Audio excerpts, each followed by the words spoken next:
Hi, I'm Sean from Minard's Leisure World. I'm here to give you guys a bit of a tutorial on how to winterize your RV properly. Now, bit of a disclaimer here. Your trailer might very well be different from what I'm going to be showing you here. So just think of this as kind of a guideline. If you just follow the basic principles, you should be okay. So we're going to start with this trailer here. This is a pretty basic example of just a standard travel trailer. So there's a good chance that your travel trailer is going to be roughly the same as this. So we're going to be winterizing this trailer with antifreeze. A lot of people use compressed air to winterize their trailers with, which kind of works, but using antifreeze is always the best way to do it. So the first step we need to do is locate where the pump is. As a general rule of thumb, you locate where your freshwater intake is. There's a good chance your water pump is going to be somewhere in that general proximity. So in this case, we come around here to the storage compartment. Usually there's going to be some kind of a service panel. Take that service panel away. So in here, you can see the water pump is in there. Now, most modern RVs will already have a siphon tube plumbed into it. So that's what this is right here. So this you're going to be putting into your jug of antifreeze. What we got to do first is switch these valves around, because right now this is set for the pump to draw from the freshwater tank. So we close that. We open that. Now the pump is going to draw from here. Okay. So in case you couldn't see those valves, this is the valve that's coming out of the fresh tank. And this right here is the valve coming out of your siphon tube. So right now the valves are currently set for the pump to draw from the siphon tube. So as you can see, our water heater is also right here.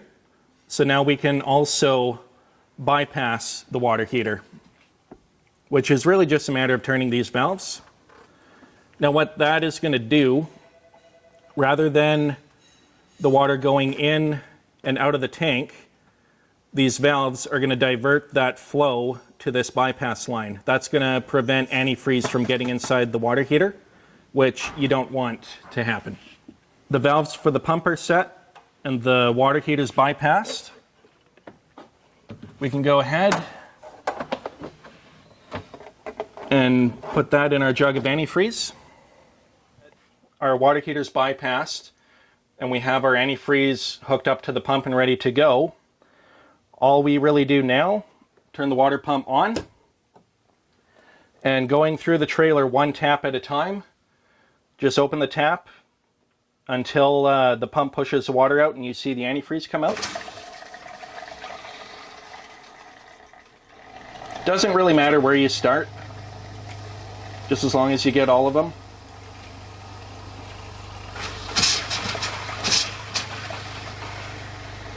See how it's turning pink? Now we got antifreeze through there. Now we just move on to the next one. That's good. And we'll just keep going.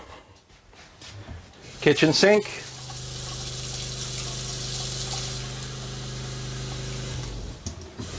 That's the cold, now for the hot.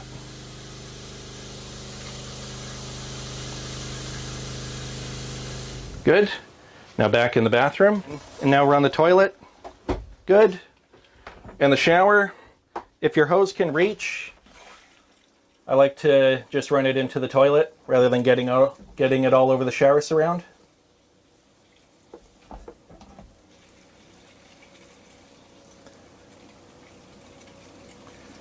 You might run out of antifreeze somewhere along the way, so then you'll have to switch jugs.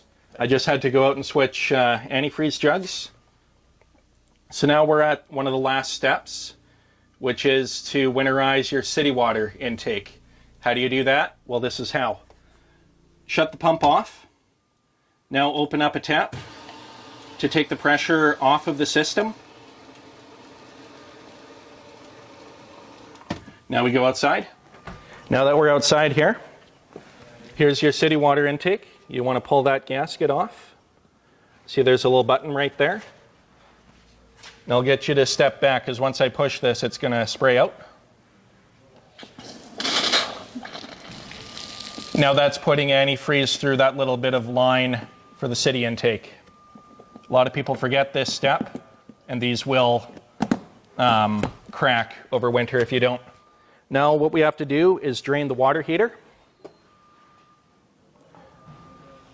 Now in this case, this is a Suburban water heater. So you're going to need a ratchet wrench and an 1 1/16 socket. Now before you crack this off, open up the PT valve, take the pressure off of it.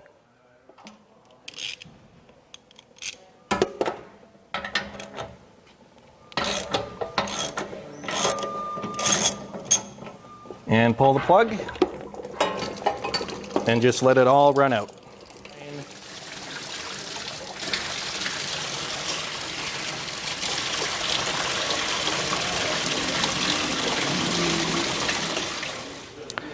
All right, so now it's stopped dripping. As you can see, there's quite a bit of water that came out of it.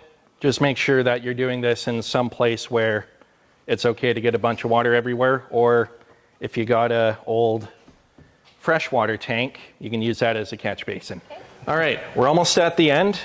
A couple more steps we got to do.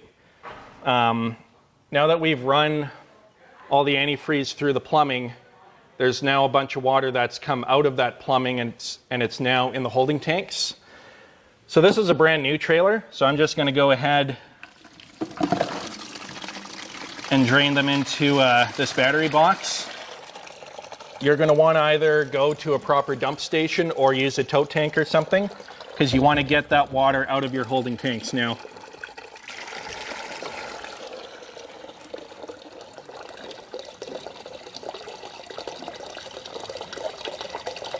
So now that's done. And lastly, if your trailer is equipped with low points, just open them up and we're done.